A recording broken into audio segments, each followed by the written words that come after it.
Olá, graça e paz, seja muito bem-vindo ao meu canal, eu sou Cleiton Coelho. Depois de um longo tempo sem gravar vídeo, estamos de volta e se Deus permitir, estaremos gravando agora com mais frequência, na certeza que o bom Deus vai nos abençoar. Hoje eu já quero começar te perguntando, Jesus pode operar tudo na sua vida? Jesus pode fazer tudo o que Ele quer? Por que Ele não faz?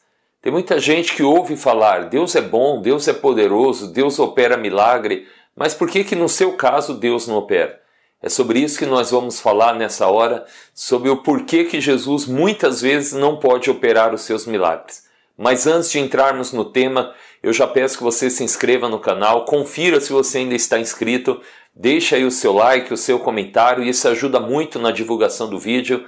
E compartilhe com seus contatos também. Aproveite e compartilhe pelo WhatsApp, pelo Facebook e que Deus possa te abençoar abundantemente. Aqui no livro de São Marcos, no capítulo de número 6, está escrito assim: E, partindo dali, chegou à sua pátria, e os seus discípulos o seguiram. E chegando o sábado, começou a ensinar na sinagoga, e muitos, ouvindo-o, se admiravam, dizendo: De onde lhe vêm estas coisas? E que sabedoria é esta que lhe foi dada? E como se fazem tais maravilhas por suas mãos?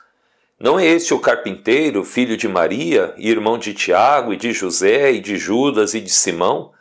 E não estão aqui conosco suas irmãs? E escandalizavam-se nele.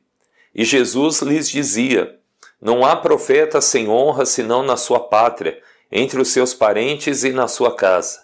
E não podia fazer ali nenhuma obra maravilhosa.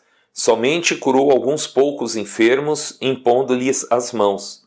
E estava admirado da incredulidade deles, e percorreu as aldeias vizinhas ensinando. Então nós vemos aqui pelo relato de Marcos que Jesus estava ali na sua terra, entre os seus amigos, seus vizinhos, seus familiares, os seus conhecidos. E a Bíblia diz que ele não podia fazer ali muitas obras maravilhosas. Na verdade está dizendo que ele não pôde fazer nenhuma obra maravilhosa. Ele só pôde curar alguns poucos enfermos. E aí a pergunta é, por que Jesus não pôde operar? Será que o poder dele naquele momento tinha diminuído? Será que Jesus não estava ligado em Deus o suficiente para poder fazer maravilhas naquele povo? Não. A própria palavra explica, Jesus ficou admirado da incredulidade deles. Na verdade, Jesus não podia operar milagres ali, porque as pessoas não criam nele. E por que não criam nele? Pela maneira que o enxergavam. Muitos que ali estavam não conheciam Jesus na sua essência como Filho de Deus. Eles diziam, mas não é este o carpinteiro, o filho de Maria, irmão de José, de Tiago, de Judas? As irmãs dele não estão aqui conosco? Então aquelas pessoas conheciam Jesus como um homem natural. Eles tinham a visão de que Jesus era apenas o carpinteiro e por isso não conseguiram acreditar em milagres, em coisas extraordinárias. Entenda isso, Deus só pode operar quando há fé. E a fé não é uma questão de pensamento positivo. Eu tenho explicado muito aqui na nossa igreja que as pessoas estão confundindo fé com pensamento positivo, com vontade humana, e essas coisas são distintas. Ainda que seja importante você ter pensamentos positivos, ainda que seja importante você ter desejos e acreditar que as coisas vão acontecer, mas isso por si só não é fé. A palavra diz no livro de Romanos, no capítulo 10, versículo 17, que a fé vem pelo ouvir e o ouvir pela palavra de Deus.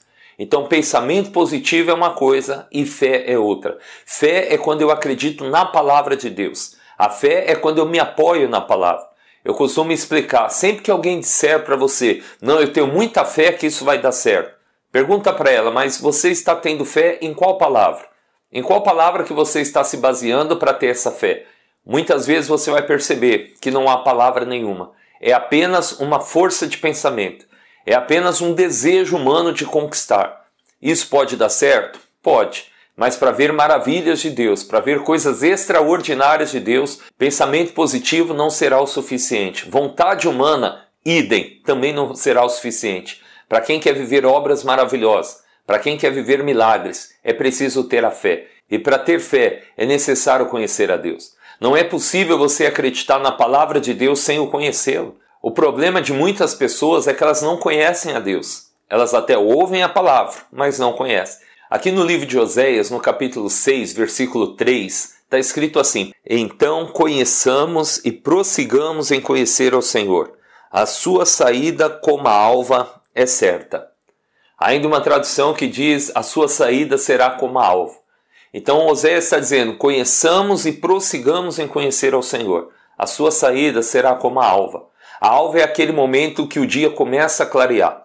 Onde está tudo escuro, aí vem as primeiras horas da madrugada e o dia começa a clarear e vai clareando até se tornar dia perfeito. Então, à medida que eu conheço a Deus e prossigo em conhecer, as coisas começam a iluminar para mim. A minha mente começa a ser iluminada, o meu entendimento começa a ser iluminado e assim, conhecendo a Deus e prosseguindo em conhecê-lo cada vez mais, eu vou conseguir acreditar na sua palavra. E acreditando na palavra dele, obras maravilhosas vão acontecer. É interessante que a Bíblia diz que Jesus só pôde curar alguns poucos enfermos impondo-lhe as mãos. E não é porque ele não queria curar mais. Não é que ele não queria realizar obras maravilhosas. Ele não podia, porque as pessoas não criam. Você quer ver milagres? Você quer ver maravilhas? Você precisa crer em Deus. E crer em Deus não é apenas falar que crê em Deus, é crer na sua palavra. Para terminar, eu expliquei esses dias aqui na igreja. Sabe quando você conhece uma pessoa e você sabe que ela engana, ela mente, ela enrola? Dificilmente você consegue acreditar nela. Dificilmente também você conseguiria acreditar num desconhecido, num estranho. Um estranho falar algo para você, no mínimo você vai duvidar. Agora, se você conhece uma pessoa, que você já convive com ela há um bom tempo, você sabe que ela jamais mentiria para você. Você sabe que ela jamais te enganaria. Tudo que essa pessoa disser, a primeira coisa que você vai fazer é acreditar. Até que se prova o contrário, essa pessoa é de confiança. Quando você conhecer a Deus, quando você prosseguir em conhecer o Senhor, você vai saber quem Ele é de verdade. E tudo, presta atenção, tudo que Deus disser, você vai saber é verdade. E você vai acreditar e vai ver o milagre de Deus acontecendo. Muitos daqueles não creram, porque não conheciam Jesus como Filho de Deus, como Salvador. Muitos hoje não estão crendo, porque ainda não conseguiram conhecer Jesus como Todo-Poderoso. Muita gente só conhece Jesus de ouvir falar. E ouvir falar de alguém não me dá certeza de que esse alguém é o que realmente estão dizendo. Então a minha orientação hoje para você, e acredito que sou inspirado pelo Espírito de Deus. Ore mais, procure meditar na palavra, procure pedir para Deus: Senhor, se revele a mim, eu quero te conhecer, eu quero prosseguir em te conhecer. Você só vai conhecer a Deus se você conviver com Ele. Ouvir falar de Deus é bom, mas conviver com Ele é melhor ainda. Que você conviva com Deus, que a tua fé aumente cada dia mais e que você seja muito abençoado. Que Jesus possa encontrar lugar na tua vida, que Jesus possa encontrar fé no teu coração para realizar as obras maravilhosas que Ele tem para a tua vida. Um forte abraço do Pastor Cleiton, fica com Deus e até uma próxima em nome de Jesus. Não se esqueça de se inscrever no canal, ative o sininho da notificação para você saber quando tem vídeo novo e compartilhe com os seus contatos. Deus te abençoe em Cristo Jesus.